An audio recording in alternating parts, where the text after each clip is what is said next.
كنتم خير أمة أخرجت للناس تأمرون بالمعروف وتنهون عن المنكر وتؤمنون بالله.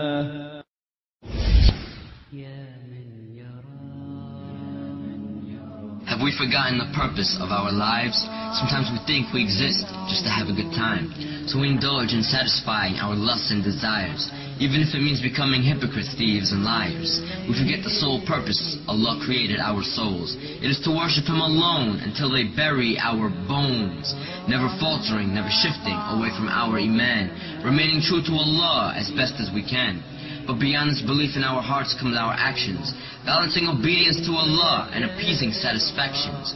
What is a Muslim who forgets the commands of his religion, one who is blinded by dunya and lost all vision? Have we forgotten that we have one of two destinations? Hell is for the transgressors, and Jannah is for the patient. In this test we can enjoy ourselves and be pleased with our lives, but the reason we live is to worship Allah, and this will not change until we die. In the sorrow and regret of the most horrific of days, we would wish to return to dunya only to change our ways.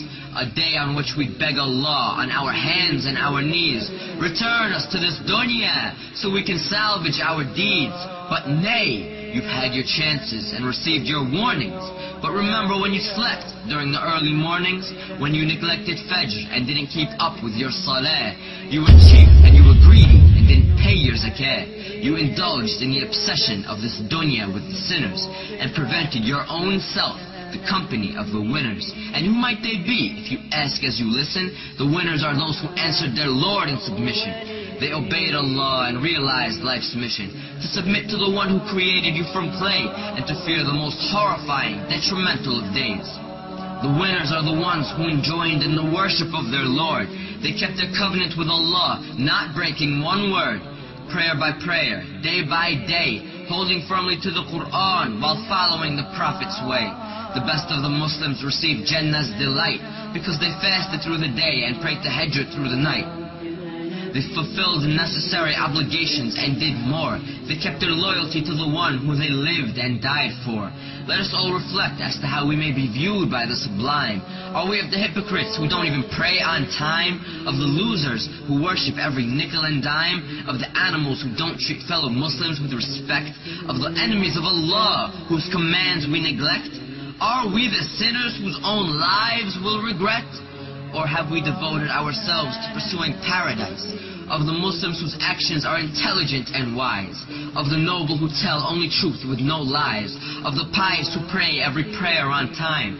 Let us never forget our aim for paradise. We must worship Allah through all of the sacrifice. For those who fall short, Jahannam is their destination. Allah's judgment is most supreme, and His is the best of legislation. So Ya Allah, we beg of you to guide us the straight path, and we seek refuge with your mercy from the torment of your wrath. Ya Rabb, grant us patience and let us die in submission. Let us realize and succeed in the struggles of life's mission. We are for you and to you we return, so grant us refuge from hellfire's burn. Grant us the peak of Jannah with the prophets, martyrs, and the righteous. For none exceeds you in your generosity, O Lord of kindness. And send your peace and blessings upon He who you've sent to guide us, to make us of the pious, and to bring us out of the blindness. All praise is due to you, Lord of the heavens, the earth, and all that's between, Master of the universe, all knower of the unseen.